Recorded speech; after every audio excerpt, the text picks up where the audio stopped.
बिस्मिल्लाहिर्रहमानिर्रहीम। अस्सलाम वालेकुम। कैसे हैं आप लोग? उम्मीद है सब ठीक होंगे, खैर खैरियत से होंगे। मैं भी बिल्कुल ठीक हूँ अल्हम्दुलिल्लाह।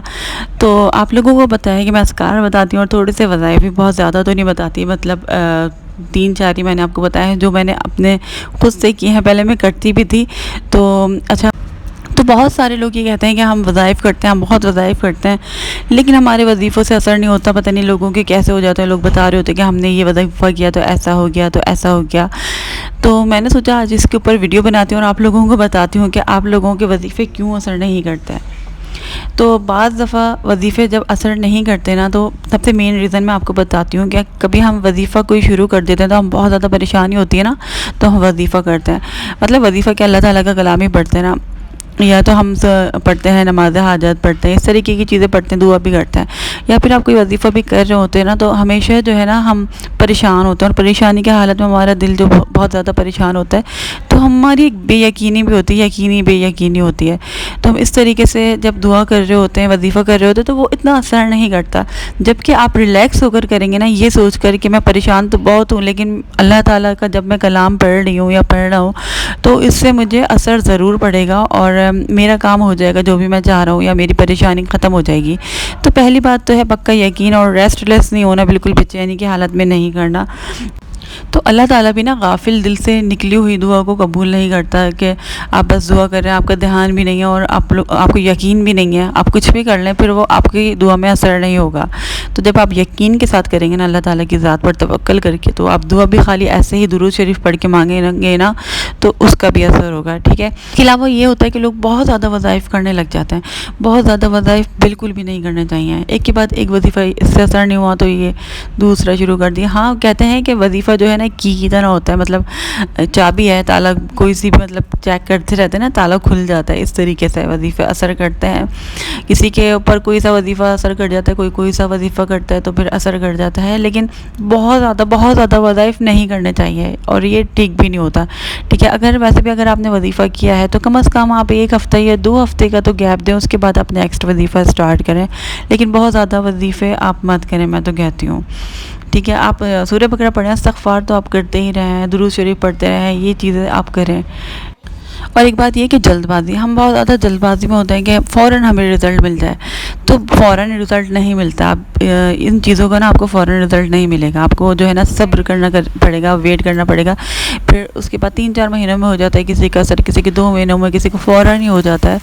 तो इस चीज़ के लिए आपको वेट करना पड़ेगा, लेकिन असर तो ज़रूर होगा। जब यकीन से करेंगे तो आपके वजीफ़े में असर होगा। तो और एक और बताऊँ बात, कभी मैंने वजीफ़ा किया है ना, तो जैसे कोई भी एक आयत किसी ने मुझे बताई है पढ़ने के लिए, कुरान पाक की, आप ये पढ़ें तो इससे आपको जो है ना आपकी परेशानी दूर हो जाएगी, आपका काम बन जाएगा। तो जब मैं वो पढ़ती थी ना, तो मुझे ये होता था कि इसका जब मैं पढ़ रही हूँ ना, तो मैं इसको ठीक से पढूँ, उसका तलफ़्फ़ुज़ बिल्कुल ठीक हो। तो फिर मैं जाकर ना पहले पूरी निकालती थी और वो देखती थी कि किस तरीके से पढ़ रहे, फिर एक लफ्ज़ बिल्कुल मैं सही पढूँ। तो इससे भी बाद दफ़ा हम लोग गलत भी पढ़ रहे होते हैं ना, तो गलत नहीं पढ़ना, आपको बिल्कुल सही तरीके से उसको पढ़ना है ना। तो आप यूट्यूब पे सर्च कर लें जो भी आयत है या कुछ है, तो जिस तरीके से कारी वगैरह पढ़ लें उस तरीके से आप रिपीट कर, और आपका तलफ़्फ़ुज़ बिल्कुल सही होना चाहिए। कोई ज़ेर ज़बर पेश की भी गलती नहीं होना चाहिए। छोटी सी भी गलती होती है ना तो पूरे मायने बदल जाते हैं, फिर सवाब की जगह जो है ना वो गुनाह हो जाता है। तो कुरान शरीफ को जो है ना बिल्कुल ठीक पढ़ना चाहिए। इसके अलावा एक चीज़ ये है कि जब आप कोई वजीफ़ा कर रहे होते हैं तो नमाज की पाबंदी बहुत ज़्यादा ज़रूरी है।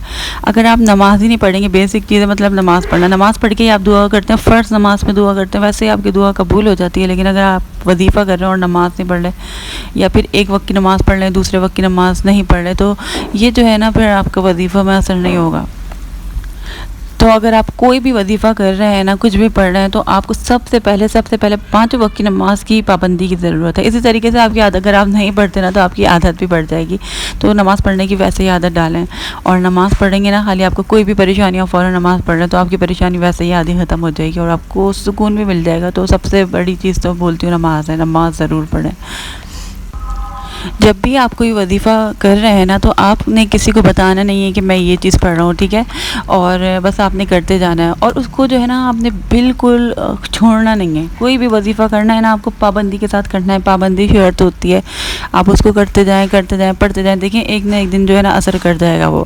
تو پابندی بہت ضروری ہوتی ہے، اور ویسے بھی کوئی بھی جو کام آپ کا ہونے والا ہوتا ہے نا وہ کسی کو بتاتے نہیں ہے تو اس کا اثر نہیں ہوتا، تو کسی کو بتانا بھی نہیں، نظر بھی لگ جاتی ہے۔ تو کوئی بھی وظیفہ آپ کر رہے ہیں اور بعد میں بھی نہیں آپ کو بتانا، جب تک آپ کا پورا کام کمپلیٹ ہو جائے سب کچھ، اگر کسی کی ہیلپ کرنی ہے تو آپ بتا دیں۔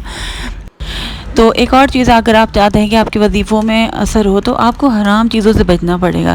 ایک طرف تو آپ وظیفہ کر رہے ہیں، نماز پڑھ رہے ہیں، اور دوسری طرف اگر آپ حرام کاموں سے نہیں بچ رہے، اپنے آپ کو نہیں بچا رہے اور مستقل آپ کر رہے ہیں، تو پھر جو ہے نا آپ کا وظیفہ اثر نہیں کرے گا، یہ بات آپ بھول جائیں، ٹھیک ہے۔ آپ کو حرام چیزوں سے بہت زیادہ بچنا ہے، غلط کاموں سے بچنا ہے، کیونکہ آپ کو نیکیاں کرنی ہے۔ جتنا آپ نیکی کرتے ہیں نا تو آپ کی قسمت اچھی ہوتی ہے، اور اللہ تعالیٰ دعائیں بھی سنتا ہے۔ تو استغفار بھی کریں، اس سے آپ کے گناہ بھی کم ہوں گے۔ تو لیکن آپ کو جو ہے نا درود شریف کی بھی کثرت کریں، درود شریف سے بھی بہت فرق پڑتا ہے، لیکن آپ کو کوئی ایسا کام نہیں کرنا کہ آپ کا وظیفے پہ اثر پڑے۔ تو اگر آپ حرام چیزیں کر رہے ہیں تو آپ اس سے رک جائیں، ورنہ بھی اگر آپ حرام چیزیں کرتے رہیں گے، آپ کتنے بھی وظیفے کر لیں، آپ کے وظیفوں میں اثر نہیں ہوگا۔ تو یہ کچھ چیزیں ہیں جس کا آپ کو دھیان رکھنا پڑتا ہے۔ اگر آپ وظیفہ کر رہے ہیں تو پھر آپ ان ساری چیزوں پر آپ کو عمل کرنا پڑے گا، ورنہ پھر آپ یہ مت کہیے گا کہ ہمارے وظیفوں میں اثر نہیں ہے۔ سب سے پہلی بات تو یقین کی ہوتی ہے، آپ کو یقین سے کرنا ہے۔ آپ اللہ تعالیٰ کے کلام پر یقین رکھیں، اللہ کے اوپر یقین رکھیں نا، تو آپ کے سارے کام بن جائیں گے انشاءاللہ جب آپ تعالیٰ۔ یقین کے ساتھ اللہ تعالیٰ کے اوپر یقین کے ساتھ اللہ کا کلام پڑھیں گے نا تو پھر آپ کو نا امید نہیں ہونا، آپ کو یہ نہیں سوچنا کہ میرے ساتھ ایسا ہو گیا، میرے ساتھ ویسا ہو گیا۔ یقین کریں آپ کے ساتھ وہی ہوگا جو آپ کے لیے بہتر ہوگا، ٹھیک ہے۔ اگر آپ اللہ کا کلام کر رہے ہیں نا، آپ پڑھ لیں، تو آپ کے ساتھ کچھ بھی برا ہو ہی نہیں سکتا۔ تو جو چیزیں اگر آپ کے ساتھ ہو بھی رہی ہیں وہ آپ نہیں چاہ رہے تو ہو رہی ہیں، تو وہ آپ کی قسمت میں تھی اور اس میں آپ کی بہتری ہوگی، اس پہ بھی آپ کو یقین رکھنا ہے۔ بس آپ کو پکا اگر اس بات پر آپ یقین رکھیں گے نا، میری زندگی میں جو کچھ بھی ہو رہا ہے اس پہ میرا کنٹرول نہیں ہے، اس پہ میرے اللہ کا کنٹرول ہے، اور جو اللہ تعالیٰ کر رہے ہیں نا اس پہ میری بہت بہتری ہے، تو پھر آپ کے دل کو سکون آ جائے گا۔ جب آپ سوچیں گے نا، اگر آپ کسی انسان سے محبت بھی کرتے ہیں تو لڑکیاں بہت پریشان ہو رہی ہیں کہ اگر ہماری اس سے شادی نہیں ہوئی، تو بھائی دیکھیں، آپ اللہ پر یقین رکھیں، اگر وہ انسان آپ کی قسمت میں ہوگا نا، وہ دوبارہ پلٹ کر کہیں سے بھی آپ کو مل جائے گا۔ اگر قسمت میں نہیں ہے تو پھر نہیں ملے گا، کیونکہ آپ کے لیے اگر وہ بہتر نہیں ہوگا تو اللہ تعالیٰ آپ کو نہیں دیں گے۔ تب اللہ کا کلام پڑھ لینا آپ، تو اللہ تعالیٰ آپ کے ساتھ کچھ غلط تھوڑی کریں گے، کسی غلط انسان کے ساتھ تھوڑی آپ کو جانے دیں گے، چاہے وہ آپ کو کتنا بھی پسند آ رہا ہے۔ تو اللہ تعالیٰ کی ذات پر یقین رکھیں گے، جو آپ چاہ رہے ہیں اگر آپ کو وہ نہیں ملا تو آپ کو اس سے بہت بہتر مل جائے گا، آپ یہ نہیں بھول۔ تو امید کرتی ہوں کہ آپ کو میری یہ ساری باتیں سمجھ آئی ہوں گی، اور جب بھی آپ کوئی وظیفہ کریں گے تو آپ ان سب چیزوں کا خیال رکھیں گے۔ تو مجھے اجازت دیجیے گا، انشاءاللہ اگلے ولاگ میں آپ سے ملاقات ہوگی۔ مجھے دعاؤں میں یاد رکھیے گا، تب تک کے لیے اللہ حافظ۔